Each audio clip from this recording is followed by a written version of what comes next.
Hello, everyone. This is Paula Matarese from the Laugh Foundation, and today I'd like to present our second in our Doc U series, bringing information to your doorstep about the latest and greatest news in the healthcare field.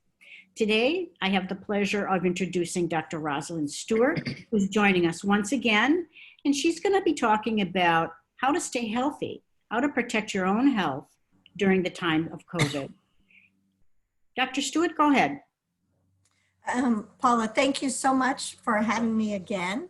I wanted to start our second in our series with a little bit about how to make sure that you stay safe when you go out in public. You might go to a park or a restaurant or a beauty salon, and wherever you go, you need to make sure that you have your facial covering, your mask on. You need to make sure that you stay 6 feet apart from other people, particularly if you're in a park or a public place.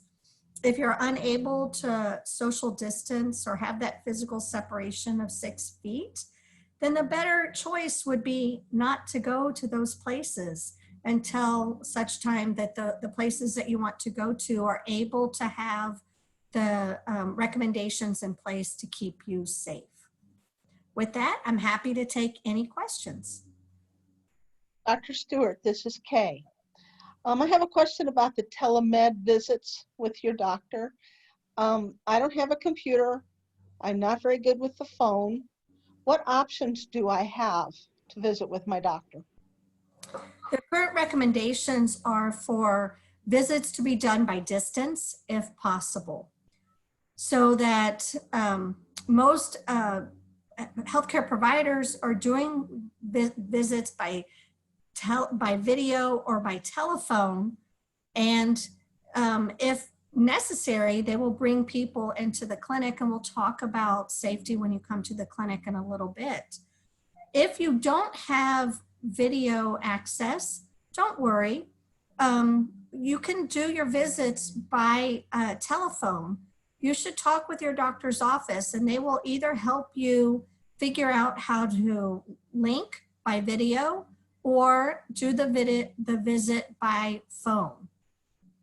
In some cases, the doctor can send you a text message with a link that you can open up and then have a video conference with your provider. So if you're unable to figure it out, don't worry, call your doctor's office. They will help you. Thank you very much.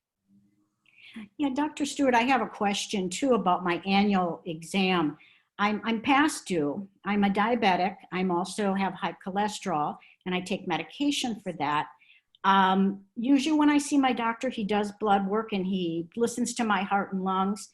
I'm wondering though, if I should just wait till a little later in the year to get that done once this COVID thing gets a little calmed down. I know that I'm scared, number one, about catching COVID if I go to my doctor's office, but I also know that the doctors and nurses are very busy now with some really sick patients in the hospital. Should I wait? Paula, that is an excellent question. You should really talk with your doctor. So some people might be told, oh, we can do your visit by video, and your blood work or health maintenance checks could be pushed back for a month or two. Some people might be told, you need to come into the office so that I can see you in person.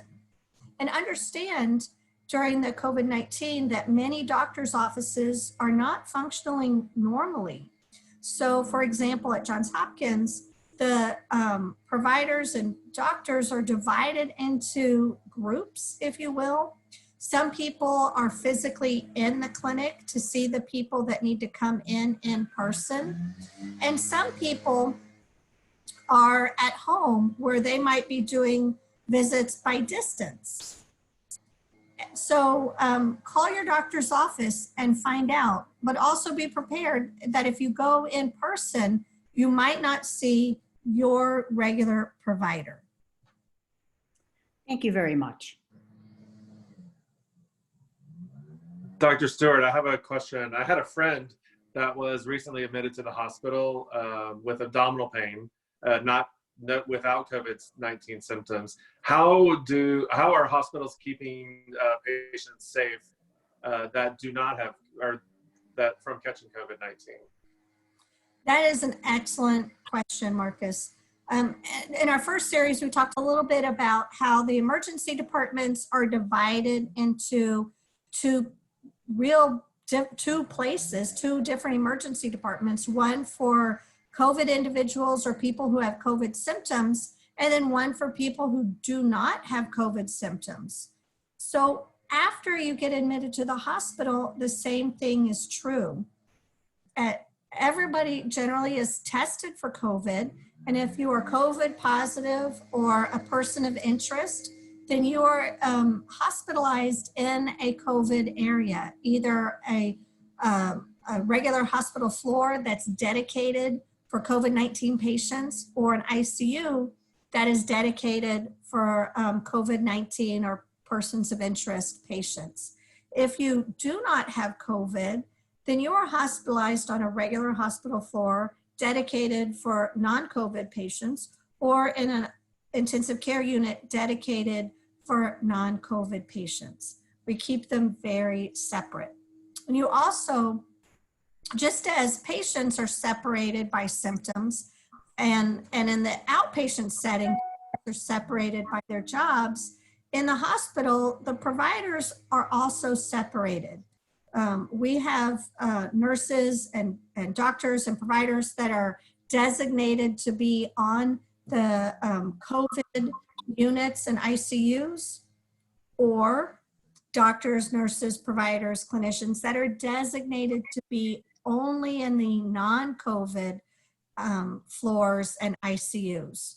So your friend who was admitted with abdominal pain likely is in a non-COVID place being taken care of by non-COVID doctors and nurses. Okay, thank you. And thank you again, Dr. Stewart. We're so happy that you joined us for this mini session. And we know you're on the front line with COVID patients.